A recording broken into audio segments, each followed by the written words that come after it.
I have so many thoughts inside of me. I don't want to offend, but I can't worry about offending. I can't. I have to say it. I can't be quiet. Hi, I'm Katie. I want to know how the world got to where it is now. I want to dig into the roots of the evangelical movement and understand people, understand how things got this far. And I learned something that kind of knocked me under my feet. So buckle up. If you are experiencing the same kind of frustration and disappointment and as I am, then please stick around because I want to keep digging deeper. I'd like to add that a lot of this video was filmed as I was kind of processing it real time, so it's a little bit disjointed, but I promise there's a point. So I've been obsessed with the 50s lately. The 1950s was a huge, huge time. It was a time of great wealth, plenty. It was a time when there were more marriages than ever before, more children than ever before, more people going to church. It was a time of great unrest and distrust and hatred of the Russians and the atheistic, communistic way of life. Corporations were trying, I will include the link below because maybe this won't make any sense whatsoever. I don't know. Corporations were trying to get people on board to accept capitalism, basically.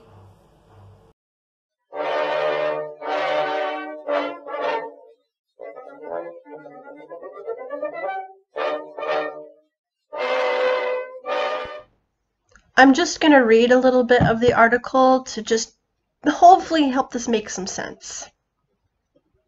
Here we go. The New Deal had passed a large number of measures that were regulating business in some ways for the first time, and it had empowered labor unions and given them a voice in the affairs of businesses.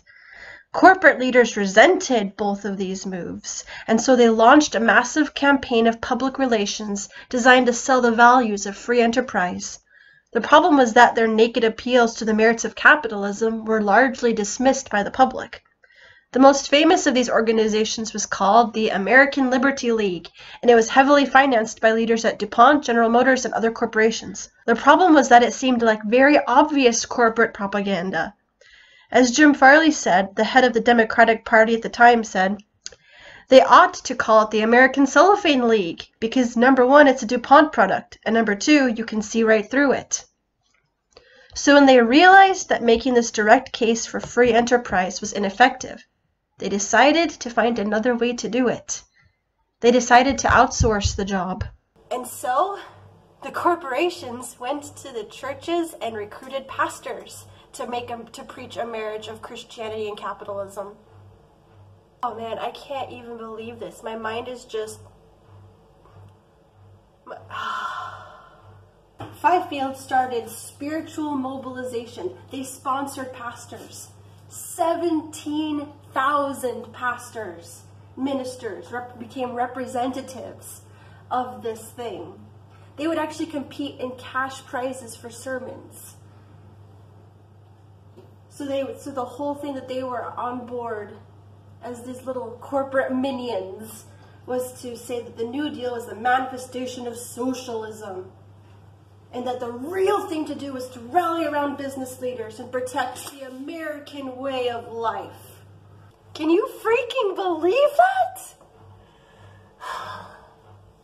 One nation under God. But which God was it?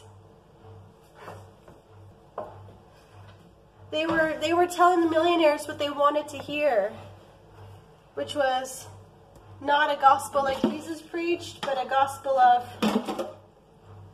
church. You can take what you like and ignore the rest, and if you're a good person, you'll go to heaven, and if you're bad, you'll go to hell. And it's just the same as with capitalism. If you're good, if you work hard and do well, you'll succeed. If you do a bad job, you'll fail.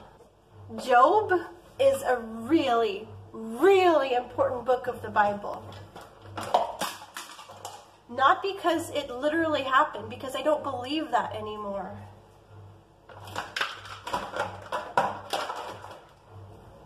I don't believe that God would allow a person to be tortured like that just to prove their fidelity.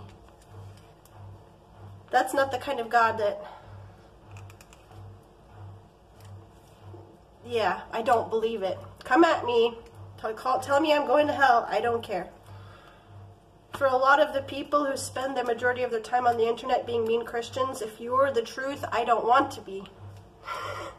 I don't want to be a Christian if you're the kind of Christian that's the right kind.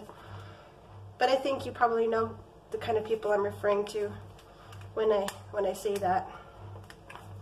The ones just walking around with planks in their eyes, nitpicking about the specks in others, the whitewashed tombs, the Pharisees extraordinaires. I hate this freaking thing! I wish Morton would just not use it. Morton, buying stupid stuff. Okay, back to Job. It's a very, very important book in the Bible because it's about the fact that God is not a transactional God. It's not good actions are met with good rewards, and bad actions are met with curses. It's not a capitalistic promise. It's a good and bad happens to everyone, and God is big and we don't know. Okay, that's a really condensed version, but I'm feeling really... I guess it feels just really unsafe when I know that what I'm discovering about myself and what I believe and the identity of my country that I was raised in is not what I thought it was.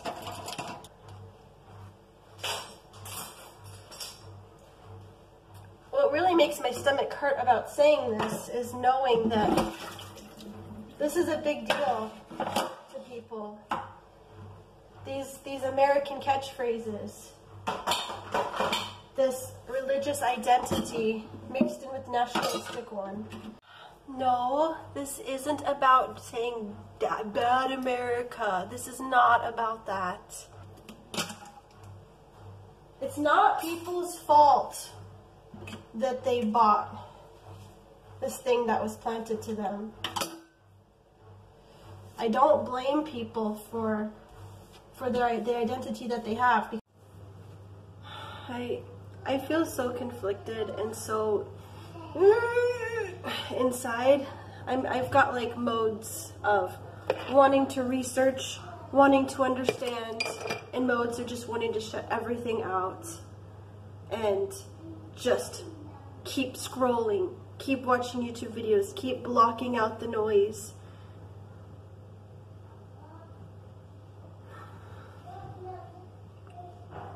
It's really annoying to just feel like you only have two modes, confront or hide.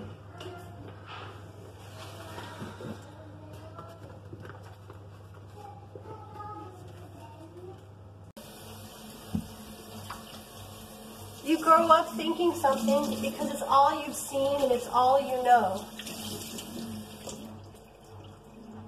And it's okay to ask questions and doubt and push and search. And decide for yourself.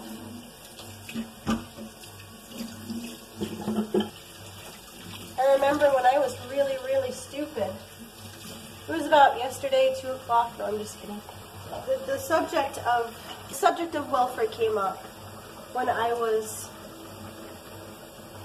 in South Africa, and I just sort of started going into this opinion that I'd grown up hearing that I didn't understand well, and the lady that I was with was just like disgusted by my ignorance because she was a single mom who had needed to live with assistance from it. It's just like, how dare I talk about things I didn't know about and accuse somebody of sponging. I didn't know her situation. I didn't know that she'd needed it. It's so easy to hold an opinion when it has nothing to do with you. Like, nothing. It's not even in your little sphere of comprehension. When people say, when the Republicans talk about America being great again, which great are they referring to? What is the greatest time? Is it the 1950s when segregation was still swinging?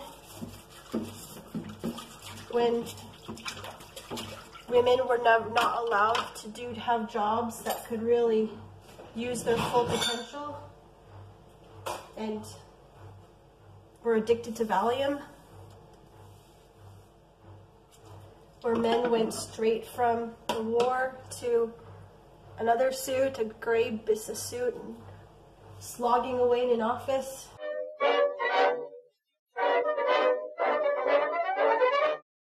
I want to know the stories of the pastors who refused, who were like, no, this doesn't match up.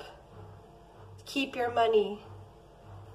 I want to know the stories of the people who did do it, if they ever regretted it. I'm pretty sure the great America that Make America Great Again is referring to is the time that's great for corporations. What are your thoughts? There are Christians, and there have been Christians, who read the Bible for themselves, who've wanted to study it, who've wanted to really learn for themselves what it means to follow Jesus and the words in red.